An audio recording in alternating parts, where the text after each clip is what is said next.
പരമ്പരാഗത വ്യവസായങ്ങൾക്കും പീഡിത വ്യവസായങ്ങൾക്കും വേണ്ട വിഭവ സമാഹരണം, അതാണല്ലോ ഇതിന്റെ ലക്ഷ്യം. അതെ സർ. 2 വർഷമായി ഇത് തുടങ്ങിയിട്ട് ഇതുവരെ അങ്ങനെ വല്ല അബദ്ധവും സംഭവിച്ചിട്ടുണ്ടോ?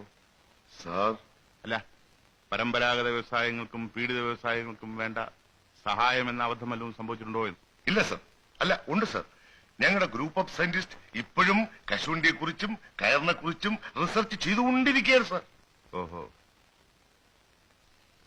തുടങ്ങുമ്പോൾ 25 ലക്ഷം രൂപ മൂലധനം, ഇപ്പോൾ 96 ലക്ഷം രൂപ കടം. ആകെ ഉണ്ടായ ഗുണം ചെയർമാൻ, 2 PA, സെക്രട്ടറി, 4 സയന്റിസ്റ്റ്, പിന്നെ കുറെ സ്റ്റാഫും.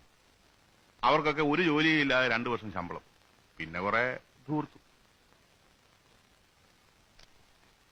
എത്ര പ്രാവശ്യം വിദേശയാത്ര നടത്തി? എവിടെയൊക്കെ പോയി?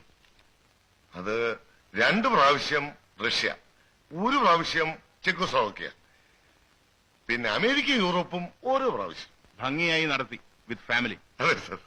പരമ്പരാഗതത്തെ കുറിച്ച് പഠിക്കാനല്ലേ? അതെ സർ. ഈ എക്സ്പോർട്ട് മാർക്കറ്റ് ഗവൺമെന്റ് ആ കോർപ്പറേഷനെ പിരിച്ചുവിട്ടു. സ്റ്റാഫിനോടും മറ്റും അവരുടെ പേരന്റ് ഡിപ്പാർട്ട്മെന്റിലേക്ക് മടങ്ങിപ്പോകാൻ പറഞ്ഞിട്ടുണ്ട്. സാറിന് ഇനി എത്ര മാസം കൂടെ ഉണ്ട്? 8 മാസം. ഇനി വീട്ടിലിരുന്നാൽ മതി. പേടിക്കണ്ട, പിരിച്ചുവിടലൊന്നുമല്ല. റിട്ടയർമെന്റ് ആകുന്നതുവരെ കൃത്യമായി ശമ്പളം വീട്ടിലെത്തും എല്ലാ മാസവും. സാറ് ജോലിക്ക് വരുന്നതിനേക്കാൾ ഗവൺമെന്റ് ലാഭം വരാതിരിക്കുന്നതാണ്. ശരി സാർ. സാറിന് എന്നെ മനസ്സിലായില്ല എന്ന് തോന്നുന്നു. ഞാൻ മിസ്റ്റർ കൈമളിന്റെ പാർട്ടി പ്രസിഡന്റ്, റിലേറ്റീവ് ആണ്. കൈമൾ സാറിന്റെ ബന്ധുവായതുകൊണ്ട് അദ്ദേഹം സഹിച്ചെന്നിരിക്കും. ഗവൺമെന്റും ജനങ്ങളും സഹിക്കണോ? പിന്നെ ഞാൻ നിങ്ങളെ ശിക്ഷിച്ചതൊന്നുമില്ലല്ലോ. കോർപ്പറേഷൻ ഭരിക്കണ്ടെന്ന് പറഞ്ഞല്ലേ ഉള്ളൂ.